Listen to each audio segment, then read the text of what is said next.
प्रणाम आचार्य जी। मेरा नाम अमन है और पिछले 2 साल से आपको सुन रहा हूँ। बाय नेचर मैं इंट्रोवर्ट हूँ। इन्होंने भी इंट्रोवर्ट होने की बात करी थी कि काफ़ी लंबे समय से इंट्रोवर्ट ही रहा हूँ। तो जब आपकी टीचिंग्स मिली मुझे और क्लैरिटी आई तो दूसरों के साथ भी शेयर करने का दिल किया कि दूसरों को भी बताएं।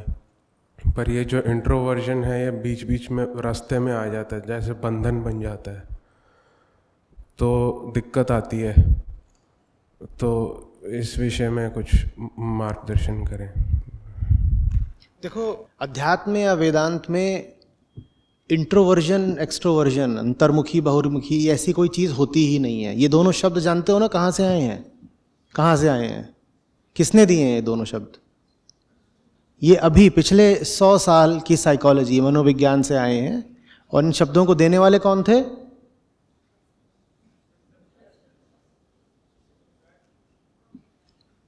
पता करके आइएगा किसने दिए हैं शब्द।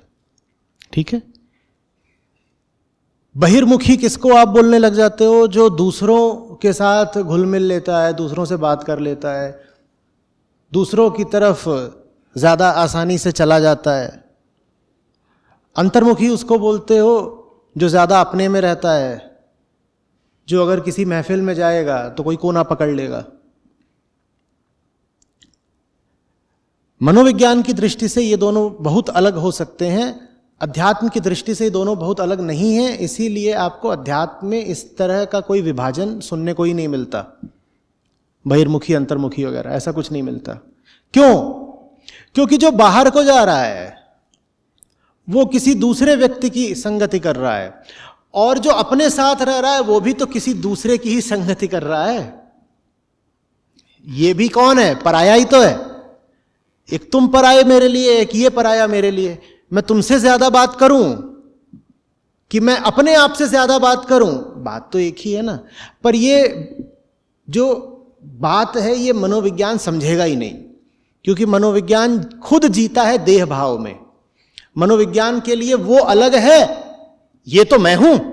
अध्यात्म के लिए वो भी पराया और ये भी पराया। तो तुम उसके साथ जाकर के गपशप कर रहे हो या चाहे आत्मसंवाद कर रहे हो अपने साथ ही। देखा ना, लोग अपने आप से ही बड़बड़ाते रहते हैं या अपने ही ख्यालों में गुम रहते हैं। वेदांत कहता है दोनों एक ही बात है। सिर्फ एक संगत होती है जो भली होती है, और वो है आत्मा की संगति। तो बाहर वाले की संगति बेशक कर लो, अगर बाहर वाला तुम्हें ले जा सकता है आत्मा की तरफ, और अपने विचारों की संगति भी बेशक कर लो, अगर तुम्हारे विचार ऐसे सुविचार हैं कि तुमको आत्मा की ओर ले जाएंगे। अगर कुछ है जो तुम्हें सच्चाई तक ले जाता है तो वो बाहर मिले कि भीतर मिले, जहां भी मिले उसको ले लो। और जो कुछ भी तुम्हें सच्चाई तक, शांति तक नहीं ले जा रहा, वो चाहे यहां से उठता हो चाहे किसी और से आता हो, बराबर का व्यर्थ है ना। बात समझ में आ रही है? बात आ रही है समझ में? ये बड़ी बहस चलती है जिसमें अक्सर माना जाता है कि जो लोग अंतर्मुखी होते हैं उनमें ज्यादा गहराई होती है, उनमें ज्यादा सृजनात्मकता होती है वगैरह वगैरह, और जो इंट्रोवर्ट्स होते हैं उन्हें बड़ा अच्छा लगता है। कहते चलो कहीं जाते हैं दावत वगैरह में, वहां तो कोई हमें ज्यादा सम्मान मिलता नहीं, पूछता नहीं, क्योंकि हम दुबक जाते हैं इधर उधर। पर हमको ये तो मिला कि जो इंट्रोवर्ट होता है वो ज्यादा गहरा आदमी होता है। ऐसा कुछ नहीं। दोनों बराबर के हैं। वेदांत तो बताता है कि ये जगत तुम्हारा प्रक्षेपण मात्र है, जैसे कि तुम अपना ही प्रतिबिंब देखते हो दर्पण में, जगत ऐसा है। तो तुम अगर बाहर वाले से भी बात कर रहे हो तो अपने से ही तो बात कर रहे हो। तुम आईने में बात करे जा रहे हो तो किससे बात कर रहे हो? खुद से ही बात कर रहे हो। अब आईने में ना बात करो, किसी भी दिशा में मुंह करके बड़बड़ाने लग जाओ, कहो कि स्वयं से बात कर रहा हूं, एक अंतर संवाद है वो, तो वो भी वही बराबर की बात है। जो इधर है वही उधर है, जो भीतर है वही बाहर है, और दोनों माया है। भीतर की माया ही बाहर जगत बनकर प्रकट हो जाती है। तो तुम अपने ख्यालों में गुम रहो, चाहे दुनिया में मगन रहो, अंतर कहां है? अंतर जिसमें होता है वो एक तीसरा आदमी है। वो ना इंट्रोवर्ट है ना एक्सट्रोवर्ट है, और वो इंट्रोवर्ट भी हो सकता है, एक्सट्रोवर्ट भी हो सकता है। वो आदमी दूसरे तल का है। उसको इस बात से मतलब ही नहीं है कि अलग वो कौन मैं कौन। वो कह रहा है जहां कहीं भी जो कुछ अच्छा मिलेगा मुझे चाहिए, और जहां कहीं भी कुछ व्यर्थ का है मुझे उसको छूना ही नहीं है, मतलब ही नहीं है। हो सकता है मेरी प्रकृति इंट्रोवर्जन की हो, पर सामने अगर कोई ऐसा है जिससे बात करना उपयोगी है, तो मैं अपनी प्राकृतिक वृत्ति को अलग रख के उधर जाऊंगा और बात करके दिखाऊंगा। और हो सकता है कि मैं बहिर्मुखी हूं, मेरी प्राकृतिक वृत्ति यह है कि कहीं मिल जाए दो चार लोग तो लगो बकबक करने उनके साथ। लेकिन अगर मुझे समझ में आ गया है कि उनके साथ बकबक करना मेरे लिए घातक है, तो मैं अपनी वृत्ति को दबा दूंगा, मैं उनके निकट नहीं जाऊंगा। ये तीसरा आदमी है। हमें ऐसा आदमी चाहिए, तीसरा। कुछ आ रही है बात समझ में?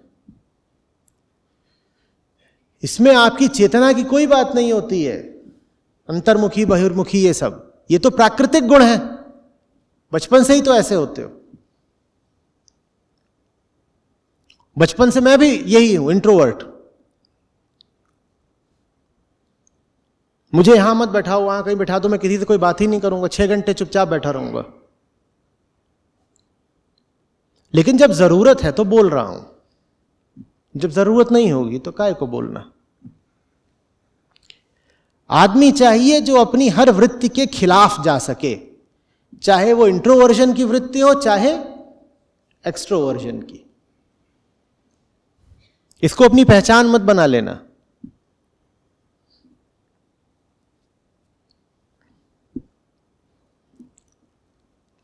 ये समझ में आ रही है बात?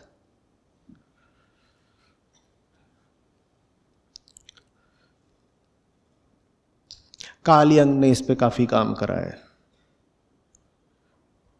ठीक है, और वो उपयोगी भी है काम। लेकिन वेदांत की गहराई अलग है। पश्चिमी मनोविज्ञान ने जितना भी काम करा है उसमें एक मूल भूल है, वो ये कि वो द्वैतात्मक है। वो जगत को सत्य मानकर काम करते हैं।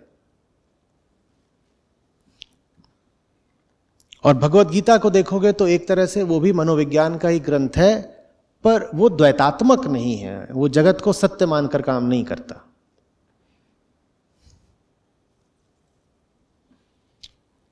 पश्चिम को ये कभी ख्याल ही नहीं आया, ये बात सपने में भी नहीं सूझी पश्चिम को कि ऐसा हो सकता है कि ये सब कुछ जो दिख रहा है ये बस एक अनुभव मात्र हो, सत्य न हो।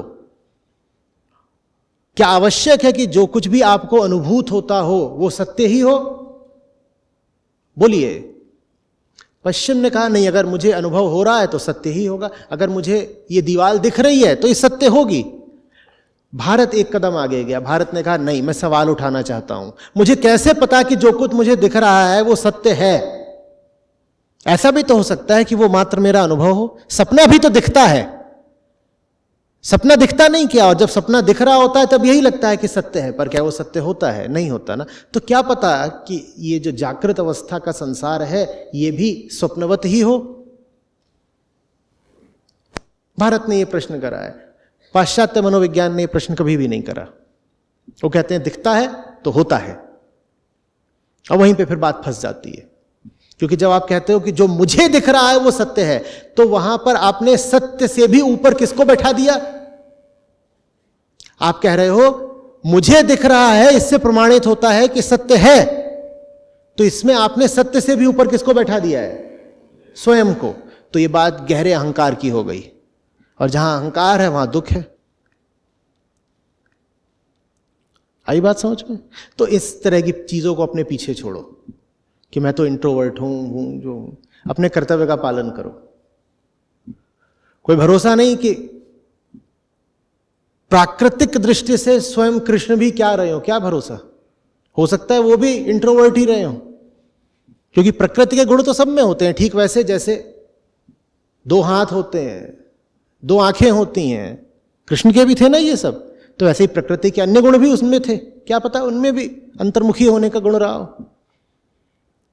गुण माने एट्रीब्यूट, गुण माने अच्छाई नहीं। अध्यात्म में गुण का अर्थ होता है बस एट्रीब्यूट। गुण दोष एक ही बात होते हैं अध्यात्म में, गुण और दोष, गुण और दोष एक ही हैं। आपकी सामान्य भाषा में गुण का मतलब होता है वर्च्यू, अच्छाई। अध्यात्म में गुण का मतलब अच्छाई नहीं होता।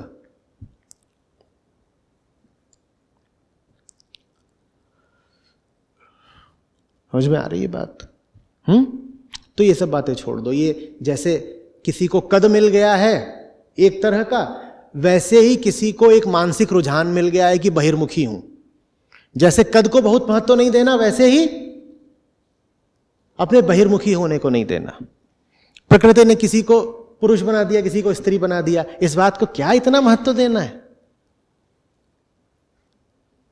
स्त्री जब जलती है तो क्या अलग तरह की राख बनती है, लिपस्टिक वाली? जल के तो राख उसको भी होना है, बराबर की राख। कौवे लौट रहे हैं उसमें, मजे कर रहे हैं, करें जो थोड़ा काला रंग और चमक जाएगा हमारा। ये जीवन भर गोराई ही बढ़ाती रह गई। राख भी गोरी गोरी होनी चाहिए थी, हुई नहीं। ये सब प्रकृति की बातें हैं। मिट्टी को मिट्टी जानो, उसके जो छोटे छोटे भेद हैं उनको इतना महत्व नहीं देते।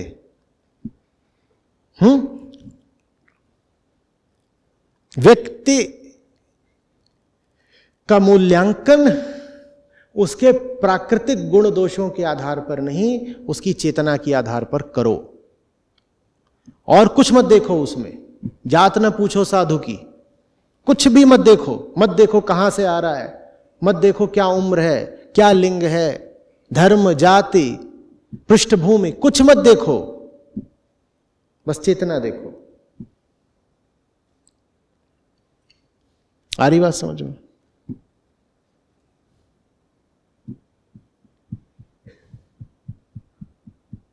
या अंतर्मुखी हो इसलिए मुझे नहीं सुनोगे, अपने आप को सुनोगे। कि ये तो एक्सट्रोवर्ट्स करते हैं ना कि दूसरों के पास जाएं, उनसे बात करें। मैं तो इंट्रोवर्ट हूं, मैं तो अपनी सुनूंगा।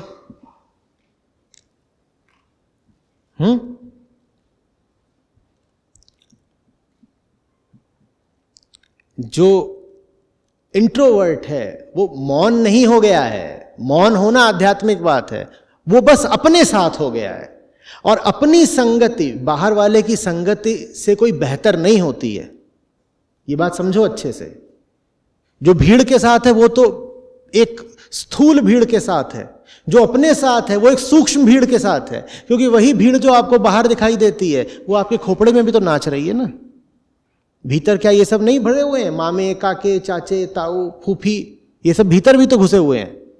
हो सकता है तुम इनसे बाहर बाहर नहीं बात कर रहे, पर ये तुम्हारे ख्यालों में हो, तो अपने ख्यालों के साथ तो तुम भीतरी संगत कर रहे हो इनकी। क्या अंतर रहा?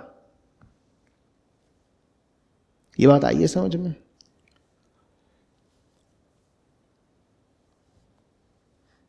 कोई फर्क पड़ता है हॉल में जाकर के मूवी देख रहे हो 500 लोगों के साथ, या कुछ दिन ठहर करके घर में अकेले देख रहे हो ओटीटी पर? यही अंतर हो गया लगभग एक्सट्रोवर्ट इंट्रोवर्ट में। मूवी तो एक ही है ना, वहां 500 लोगों के साथ देखी, और यहां अकेले देखिए, पर पिक्चर तो वही है। आध्यात्मिक आदमी वो है जो तस्वीर ही बदल देता है, अरे पिक्चर बदल दी। वो ये नहीं कहता पिक्चर अभी बाकी है, वो कहता पिक्चर खत्म कर दी। पिक्चर खत्म हो गई मेरे दोस्त, अब सच्चाई शुरू होती है।